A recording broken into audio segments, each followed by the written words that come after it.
দৈনন্দিন জীবনে চলার পথে আমরা আমাদের নিজেদের অজান্তে অনেক প্রকার কিন্তু ভুল করে থাকি। সেগুলো হতে পারে ছোট ছোট ভুল, কিন্তু সেই ছোট ছোট ভুলের কিন্তু মাসুল আমাদের দিতে হয়। তার একটা নেগেটিভ এনার্জি কিন্তু আমাদেরকে বহন করতে হয়। সেটা কি প্রকার জানেন?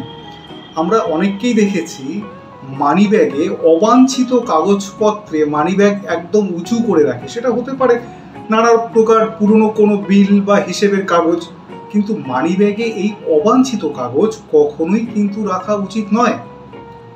তাহলে কি হবে? তাহলে আপনি কিন্তু কখনোই অর্থ কিন্তু ধরে রাখতে পারবেন না। আপনার অর্থ যেই প্রকার আসবে সেই প্রকার কিন্তু আপনার অর্থ ব্যয় হয়ে যাবে। যার জন্য আমি বলবো যে মানিব্যাগে কখনোই অবাঞ্ছিত কাগজপত্র নয়, মানিব্যাগ পরিষ্কার রাখুন।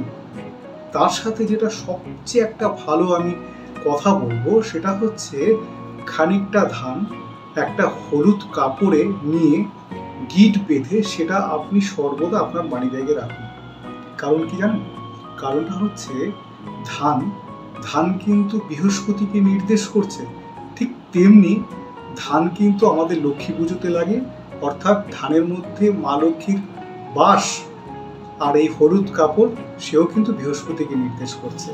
অর্থাৎ বৃহস্পতি হচ্ছে অর্থ কারক প্ল্যানেট, অর্থ কারক গ্রহ। তাই বলবো কোনো এক বৃহস্পতিবার হলুদ কাপড়ে খানিকটা ধান মুড়ে গিট বেঁধে সেটা আপনারা মানি ব্যাগে পার্সে রাখুন। অবাঞ্ছিত কাগজ কিন্তু একদম রাখবেন না। তাতে কি হবে? তাতে মা লক্ষ্মীর কৃপা কিন্তু সর্বদাই আপনার মাথায় থাকবে।